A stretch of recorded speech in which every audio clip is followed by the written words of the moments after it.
Hi, my name is Alexis Selman, and I'm a big buddy at Achieve Miami. Today, as a part of the Achieve Read Aloud challenge, I will be reading There's a Map on My Lap by Tish Rabe. I love this book because it rhymes and it teaches you so much. I hope you will like it too. Okay, now, let's get started. I'm a cat in the hat, and I'm happy to say there's a map on my lap, so let's get on our way. We will travel the world and see the whole USA, and still be back at home by the end of the day. Maps are drawings that help to find out where you are, and get where you're going no matter how far. When map makers make maps, they must first decide who will be using the map and what it needs to do.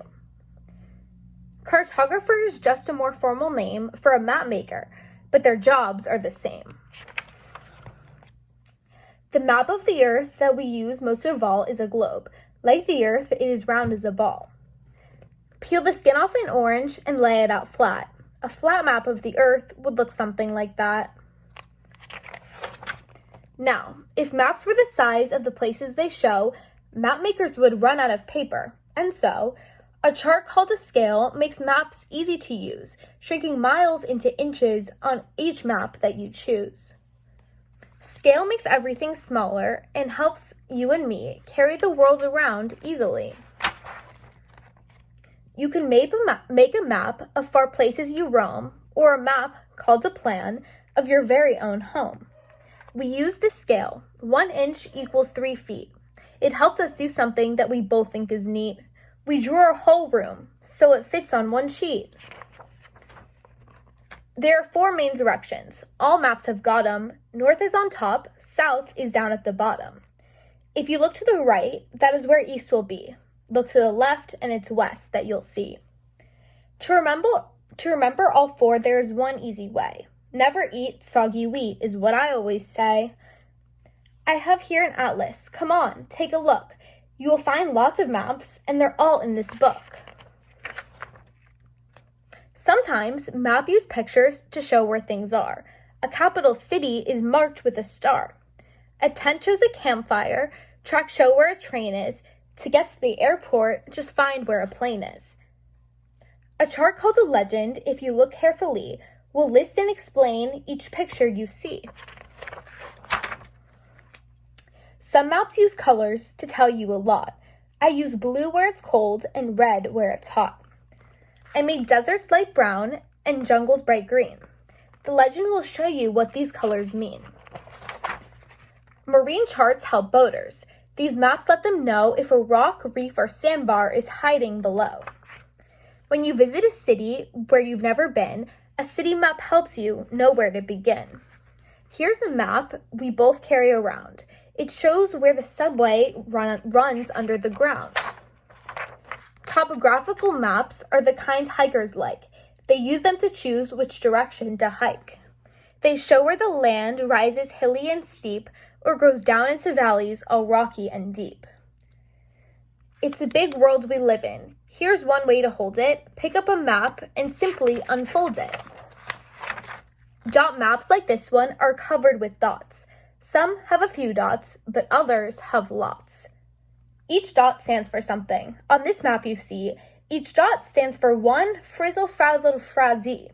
Most frazees live up north where haircuts are free.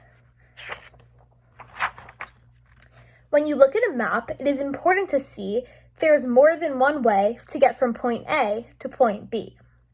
Firefighters use maps when they go fight a fire. The short way would take them down Vogel to Vire, but traffic on Vire can be a disaster. So they choose the long way that's also much faster. When you want to go from Fazot to Phase End, you can measure the miles, for the road does not bend.